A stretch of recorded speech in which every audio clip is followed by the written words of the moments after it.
नमस्कार मित्रांनो, मेगा भरती त्याचप्रमाणे सरकारी नोकर भरतीमध्ये मित्रांनो समांतर आरक्षण पद्धती कशा प्रकारे राबवली जावी याबद्दलचं शुद्धीपत्रक या ठिकाणी प्रसिद्ध झालेलं आहे आणि ही भरती प्रक्रिया कशा प्रकारे राबवली जाणार आहे याची सविस्तर माहिती या ठिकाणी आपल्याला पाहायची आहे मित्रांनो। पण तत्पूर्वी अशाच अपडेट्ससाठी तुम्ही आपल्या चॅनलला सबस्क्राइब करायला विसरू नका मित्रांनो।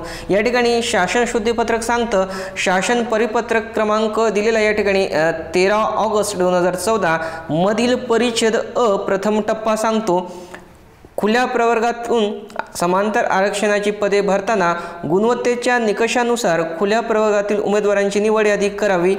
बरोबर, या ठिकाणी खुल्या प्रवर्गात गुणवत्तेच्या आधारावर मागासवर्गीय उमेदवारांचा सुद्धा समावेश होईल, म्हणजे मागासवर्गीय उमेदवार खुल्या उमेदवारामध्ये येऊ शकतात।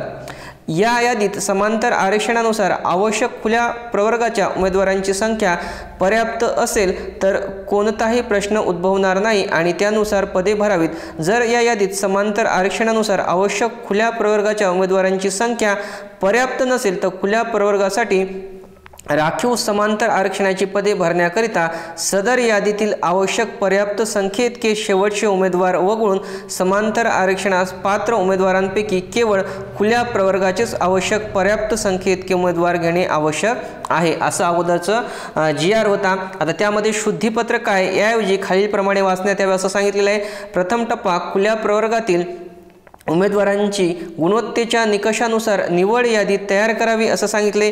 या यादीत खुल्या प्रवर्गात गुणवत्तेच्या आधारावर मागासवर्गीय उमेदवारांचाही म्हणजे अनुसूचित जाती, अनुसूचित जमाती जे काही मागासवर्गीय त्यांचा समावेश होईल। या यादीत समांतर आरक्षणानुसार उमेदवारांची संख्या पर्याप्त असेल तर कोणताही प्रश्न उद्भवणार नाही आणि त्यानुसार पदे भरावीत।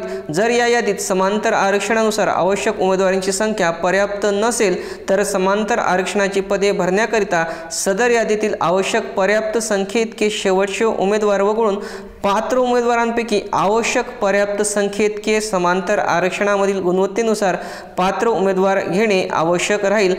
हे शासन शुद्धीपत्रक निर्गमित झाल्याच्या दिनांकापासून अंमलात येईल। तर मित्रांनो, म्हणजे ओपन कास्टमध्ये अदर कॅटेगरीचे पण मेरिटनुसार विद्यार्थी या ठिकाणी घेण्यात येतील असं या ठिकाणी मित्रांनो सांगण्यात आलेलं आहे। काही आणखी शंका असतील तर कमेंट्समध्ये लिहा, मी नक्की त्याची उत्तरे देण्याचा या ठिकाणी मित्रांनो प्रयत्न करेल। व्हिडिओला लाईक आणि शेअर करायला विसरू नका आणि चॅनलला सबस्क्राईब करा, कारण असेच नवनवीन अपडेट्स आपण नेहमी घेऊन येत असतो, त्यामुळे चॅनलला सबस्क्राईब करायला विसरू नका मित्रांनो। बाय।